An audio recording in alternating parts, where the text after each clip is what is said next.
Yeah. Why did the polls lowball Trump in the past? Is there a risk of that happening again? There's a risk. In fact, there's probably a risk of both directions. In 2022, you had polls underestimate Democrats in some big races. In 2012, they underestimated Obama a little bit.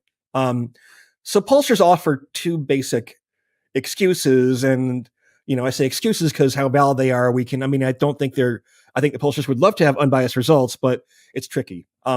One problem is that people who are more politically engaged and college educated are more likely to respond to polls and also more likely to be Democrats.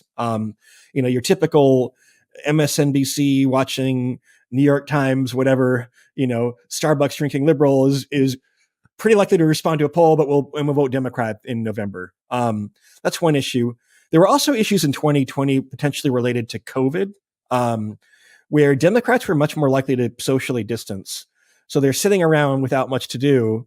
And, I probably made more phone calls during COVID than I ever have in my life, right?